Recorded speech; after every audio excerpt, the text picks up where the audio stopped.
Itariki 15 z'ukwezi k'umunani mu mwaka w'2022 niho inteko z'u Burundi zashika muri Republika Iharanira Demokarasi ya Kongo. Bivugwa ko hagiye abasirikare bo bashika ku 600.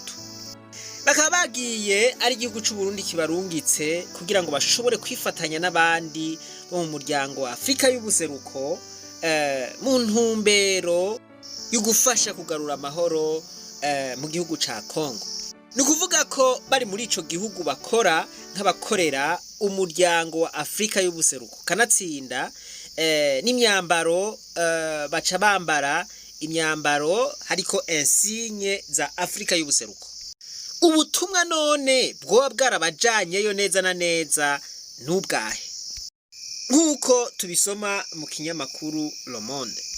Ngo abo basirikare bagiye bafise ubutumwa bwo gutraka canke bwo guhasha imigwi mvamahanga canke imigwi isanzwe ituruka muri Kongo igwanira kuri aho gataka ka Kongo mu ntumbero yo kugarukana amahoro n'umutekano mw'ico gihugu.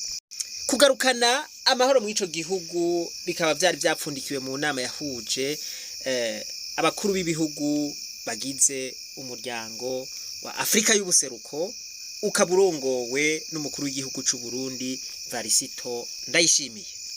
Amushikiranganje ukwivuna abansi w'igihugu c'u Burundi aravuga ati igisirikare c'u Burundi ni igisirikare gifise ubuhinga kandi kirashobora gukorana n'ibindi bisirikare vyo mu karere kugira ngo baturize umwasi hamwe. La force de défense nationale du Burundi, c'est une armée moderne et professionnelle. La force nationale du Burundi n'intervient que dans le domaine de la coopération bilatérale, régionale et africaine. Twabivuze rero abo basirikare mu kwezi k'umunani mu 2022 barungitswe muri Kongo kugira ngo bashobore gutuza imihari ya ADF na M23 canke nkuko bakunda kubivuga M23.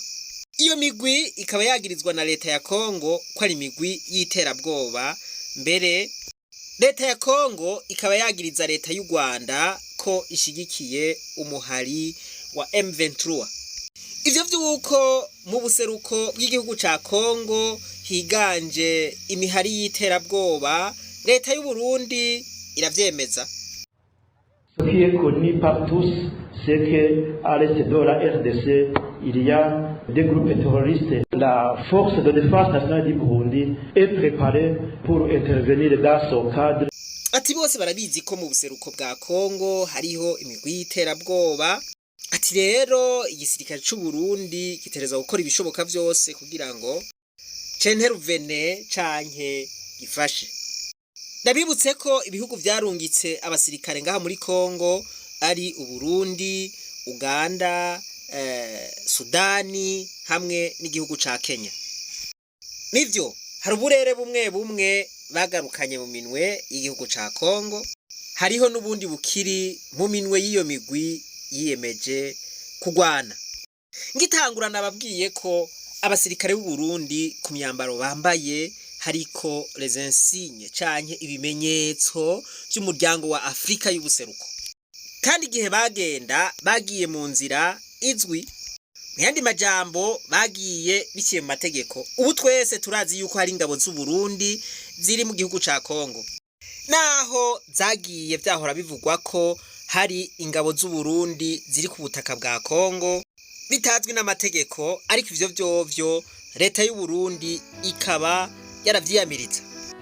Inkuru rero ibabaje iriko iraca ku mbuga ngurukana bumenyi kino gihe ni inkuru y'intwazangabo yitwa Ernest Gashirahamwe canke Major Ernest Gashirahamwe.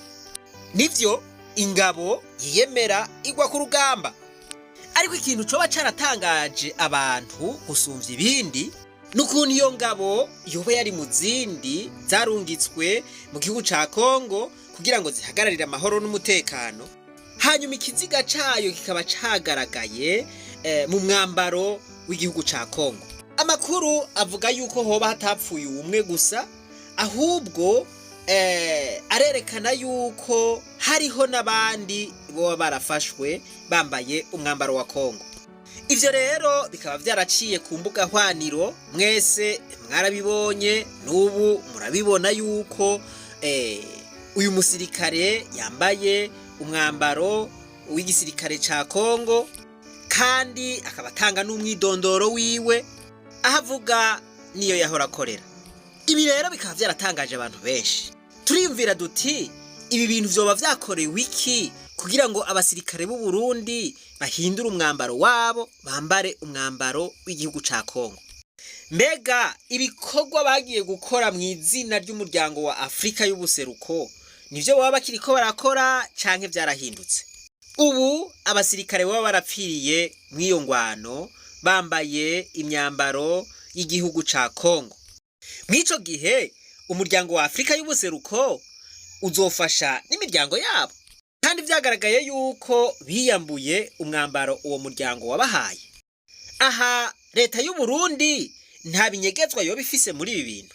Abasirikare bariko barapfa muri ubu buryo baba bariko barapfa bazira inyungu zande.